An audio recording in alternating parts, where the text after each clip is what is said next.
এক গ্লাস নিম পাতার রস একদমই কেন খেতে হলো আমাকে, সবকিছু রয়েছে আজকের এই ভিডিওতে। অ্যাজ ইউজুয়াল আবারও শুট করছিলাম তোমাদের জন্য আমার চ্যানেলে একটা নতুন গেমিং ভিডিও।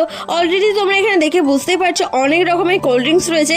এটাতেই হতে চলেছে আজকের চ্যালেঞ্জ। তোমরা যদি অলরেডি এই চ্যালেঞ্জটা আমার চ্যানেলে দেখে থাকো তাহলে একটা কমেন্ট করে দাও তো, আর যদি না দেখে থাকো তো তাড়াতাড়ি যাও। আর নিশ্চয়ই এর বড় ভিডিওটা দেখে তোমরা খুবই মজা পেয়েছো।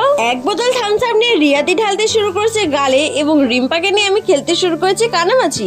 আজ কিন্তু আমরা দুটো ভিডিও শুট করেছি, আর শুধু যে আমরা সিরিয়াসলি ভিডিও শুট করি সেটা কিন্তু না, ভিডিও শুটের মাঝখানে আমাদের খুবই মজা হয়, সেটা তোমরা এদের হাসি দেখলেই বুঝতে পারবে। আচ্ছা তোমরা কি নিম পাতা খাও? কেন কথা বলছি জানতে চাও? দেখো এক গ্লাস নিম পাতা আমাকে খেতে হয়েছিল বাধ্য হয়ে। অনেকটা মজা পেতে এবং এর ডিটেলস জানতে আমার ভিডিওটা কি দেখিয়ে এসো। আর তুলিদি এখানে পেটে হাত দিয়ে আছে, তার মানে অবস্থা তুলিদির খুবই খারাপ হয়েছে। বমি টমি আবার করবে নাকি? তো যাই হোক আজকে ভিডিও এই পর্যন্ত কেমন লাগলো জানিও। টাটা।